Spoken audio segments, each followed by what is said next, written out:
Good morning and welcome to Radio Friends on Friday, December the 6th. Pleasure to have you with us. JOAN STACK is with us today from the State Historical Society. Hi, Joan. Hello. We've got what today?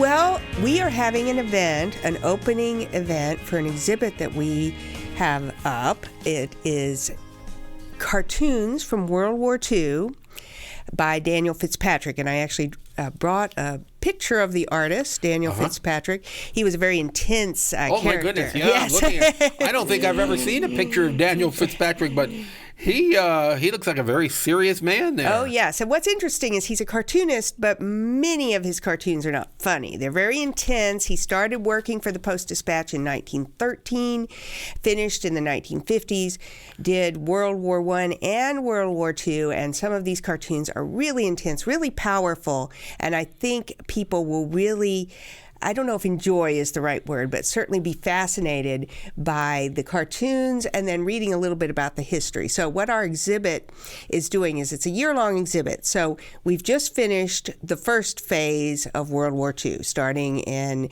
1939. And our second phase, opening December 7th, is America Enters the War. So very appropriate date. Yes, very appropriate date. So you'll see a number of cartoons starting with images that relate to Pearl Harbor, up through, I think, the when things got really bad for Germany and Russia and in Africa. So we're going to go up until 1943.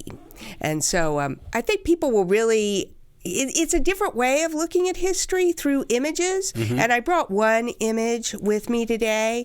It's an image that's in the show that really reflects what happens after the U.S. enters the war, which is the U.S. can bring to bear its ability to produce on a much more massive scale than Europe and the Asian countries. It can also provide troops. It really changed things. So this particular cartoon shows a tank identified with the words U.S. production, and the name of the cartoon is Coming Over the Horizon. And this cartoon dates to May 14th, 1942. And I just wanted to read just a small segment of what appeared in the Post-Dispatch just 3 days before this cartoon was published. I think it relates to what this cartoon means. The editorial was called Why Churchill is Confident. And the text included the following words. In May 1940, Churchill was warning England to prepare itself for hard and heavy tidings. Now, the picture has greatly changed. Now, Churchill can warn the Nazis that a long list of their industrial cities are marked for the destructive blows of an American offensive. So, this cartoon is sort of visualizing this new attitude. I mean, it's a cautiously optimistic attitude, but that the tide of the war is turning in part because of the Americans' ability not only to provide troops, but also to provide manufactured goods, weaponry, all of those things. It really changed the course of the war. And until the spring of 1942, things were very dire in Europe and even in America. There was this thought that things were really dark in that period. And we find that the earlier cartoons are much grimmer in the first part of the period after the United States enters in the winter of 1942. Well, what was the saying that when the Japanese bombed Pearl Harbor, they awakened a sleeping giant? That's right. Is that the right phrase? Yeah, and the Americans don't quite know that yet. In some of these early cartoons. What's really great about Fitzpatrick is he's showing you these events as they happen. So he doesn't know what's going to happen. So he doesn't know if the U.S. production and if the U.S. forces will be powerful enough to defeat the Japanese Empire and Nazi Germany. This artwork is really very decisive, though. Yes. It's pencil? Is this pencil? Well, this is crayon and ink. So he's using... This is ink? Yeah, well, you can see some parts of it, the darkest parts are ink wash. And, of course, he uses pen and ink to write the words. Yeah. And then the kind of middle tones that you're seeing are actually done with a China crayon, with a greasy crayon that he can create these kind of bold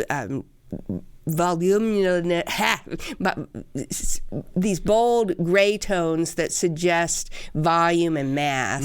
And he used what was called the crayon method. And this particular method, it was used by a lot of the artists, the cartoonists, who were very much more serious in a way in their approach. How many pieces of his artwork will be on display? There will be 14 cartoons. Now, I should say, just to promote our collection a little bit, we have over 2,000 artworks by Daniel Fitzpatrick. So 2,000? We have a great collection documenting his career. This is nowhere near as many as he produced, but it's a wonderful resource for better understanding the history of Missouri, better understanding the history of the United States. And cartoons are, in a way, a snapshot. They're almost like a Saturday Night Live episode, where you're getting that moment, and you're really capturing the spirit of a day or of a week, and everything will change shortly. And so it's an unusual primary source. At one point, will you be displaying all of his artwork? Over 2,000? Well, we're going to have 3 installments of the... But if you're only showing 14 or 15 at a time... Yeah, just of this World War II, obviously not. But we're not even going to show all his World War II cartoons. But we are going to be able to show an interesting... Right. I got one question for you.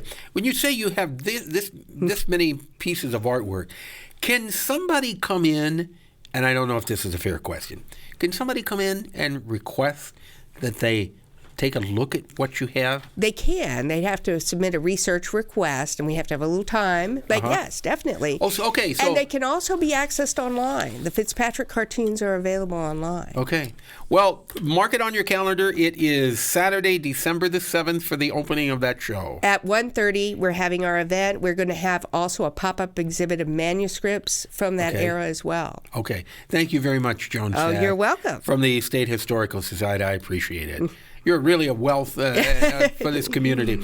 One other thing I wanted to mention, Sunday, December the 8th, that'll be tomorrow, the Columbia Community Band has their Sounds of the Seasons concert at 4 o'clock at Hickman High School, and everybody is invited to attend that. All right?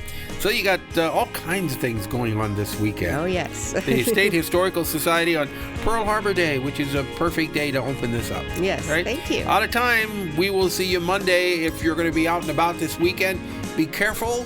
If something you'd like to hear or see, I'd love to hear from you. Drop me an email. That's pepperp@missouri.edu.